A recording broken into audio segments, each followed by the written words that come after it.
Is TikTok changing the music industry? Hear me out here, okay? I know this is like going to sound pretty crazy. I want to talk about someone. I want to talk about someone very important and someone who I think is going to be a big name in the music industry very very soon. I know there's been a lot of famous TikTok musicians, people who, have blown up because of songs on TikTok, et cetera, et cetera. I think we found our next big one. I think I found the next big one before she became big. I think she became big for one TikTok, but I think she's going to continue to be like a big TikToker. She's relatively big, but she's not like super big. She's bigger than me. My 60 followers, she's got like 700,000. So she's like big, but like I'm like, here. but she's cool. Her name's Stacey Ryan. And for those of you that don't know the name Stacey Ryan and how it relates to music, let me explain it to you really quickly. Stacey Ryan is this girl, Gen Z girl. I don't know how old she is. She's from Montreal. And she is like your normal music account. She posts a lot of videos of her, singing her original music or covering different songs, whatever. She's had decent success, I think. Like she's been viewed by Charlie Puth and duetted and all of this stuff. Stacey Ryan recently put out a challenge where it's called an open verse challenge, where I guess like she wrote the first part of her song and sang it, and then like basically left the other 45 seconds or whatever like of the verse where like someone's verse would be added in, and gave someone the opportunity to be able to sing that, right? It was like a competition of like, I need a verse on a song. Here is what it sounds like. Here's my part. And then like just leave the rest of the beat open. If that makes any sense at all. If you like look up the Please Don't Text Me When I'm Drunk challenge, you'll get it immediately. Like that probably was such a bad explanation. Anyway, I'm not saying Stacey Ryan is single-handedly changing the music game on TikTok, but this challenge was like the first real challenge to like open me up to the world of music on TikTok because it's incredible. The Please Don't Text Me When You're Drunk challenge is so cool because I was like going through it. I went through it for like 45 minutes of just all the different submissions of people that were like going through and like duetting Stacey's kind of open verse challenge and like writing their own verses to the beat and just like hearing people's different interpretations, different comedic interpretations for some, and for some people like actual just beautiful voices or jazz vibes or R&B vibes or rapping, like just all sorts of different things. And like people were bringing all sorts of different musical styles to the table. And it got me thinking.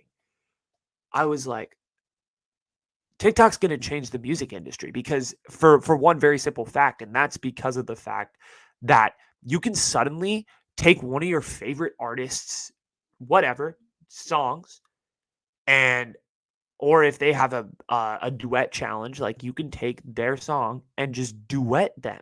You can sing along with them. You can sing along with your favorite artist. You can come up with the freestyle for your favorite artist and you can just post it on your TikTok. And there is a chance, I'm not saying it's guaranteed, but there is a chance that your favorite artist, that, if your favorite artist was Stacey Ryan, there was a good chance that she probably saw your open verse and she listened to it. Suddenly, the whole idea of like music being this like you're either big or you're not, or you're trying to make it, is the line is blurred because of this social media, because of these open verse challenges.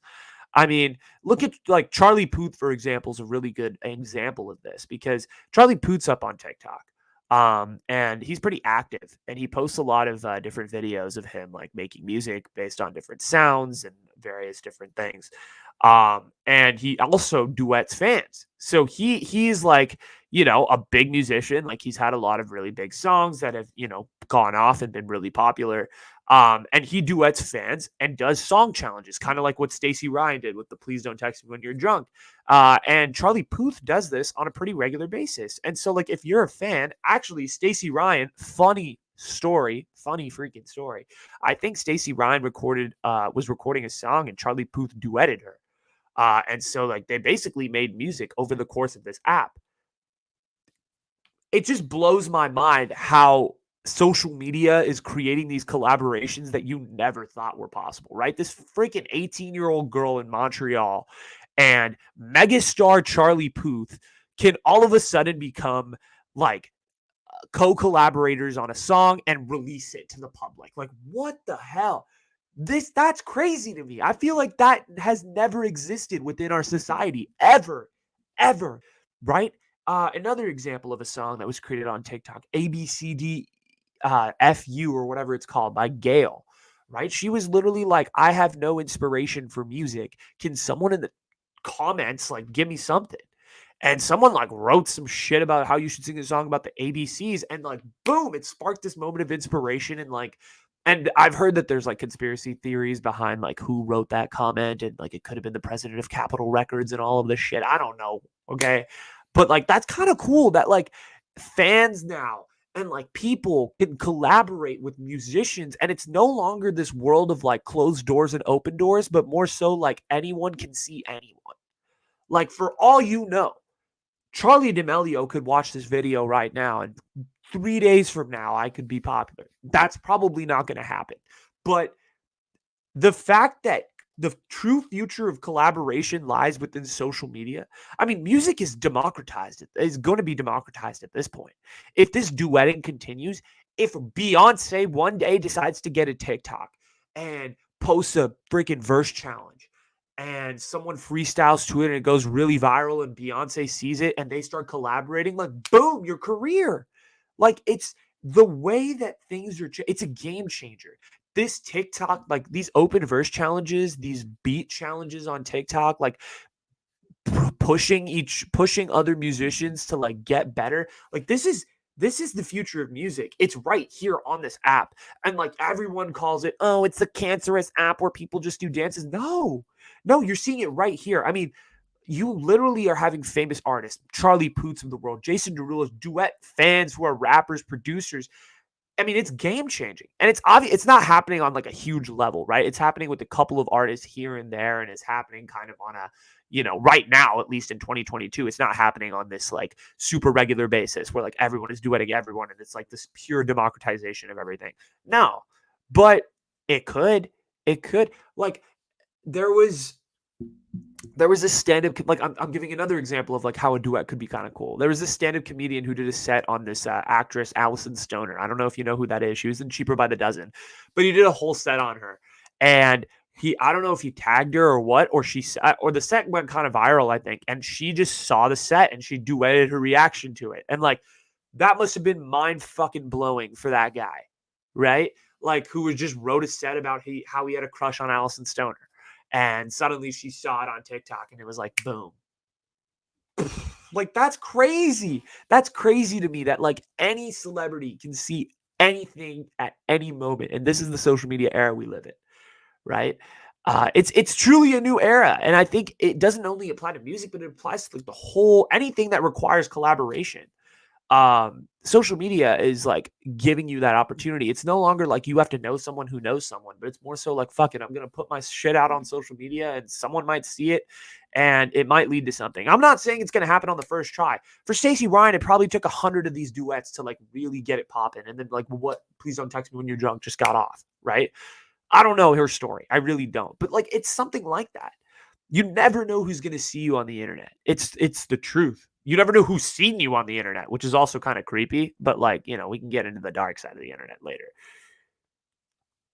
My point is, dude, like I want to see more famous artists, not only famous artists, but like up and coming artists, like get on TikTok and like do more of these duets with people, the open verse challenges, the freestyles, not just put out their own music, but collaborate with other people. I feel like this is where the fucking music industry is going, where people are duetting and they're collaborating on TikTok, and you're creating like music, even though like you may not know who the hell this girl is or who the hell this dude is or who the hell that person is, right?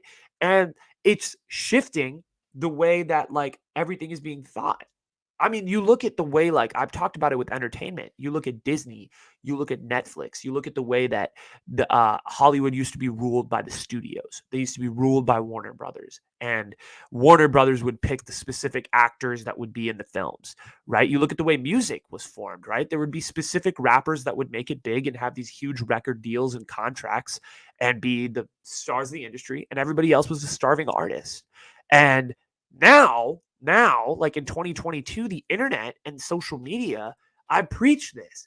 It's becoming like this collaborative center where a megastar can collaborate with kid living in parents' basement. And now there's like a musical middle class of like, wow, like the power dynamic is suddenly more balanced. It's kind of cool. It's kind of cool. It's pretty cool. It's kind of on the ground, but I think Stacey Ryan's onto something here with these open verse challenges. And she's not the one who invented it. They've been going on TikTok for a while, but Stacey Ryan was like the first one that I saw. I mean, you can even look at it with TikTok sounds too. Like look at Tesher. He literally just went off because Jalebi Baby became like the most popular song in the world. Why? Because of TikTok. Because people in India, because people in Canada, because people in the United States, the UK, wherever you are, like just thought the song was a vibe and they started playing it in their TikToks. And suddenly Tesher went from some fucking nobody in Saskatchewan, Canada to an Indian Canadian artist that will probably in 2 years be, with his own studio album. He's signed with Capitol. So he's a big deal. The music industry is changing, and I think social media, I think TikTok is creating its own music scene. It's kind of cool. It's pretty freaking cool. I'm excited to see where it goes.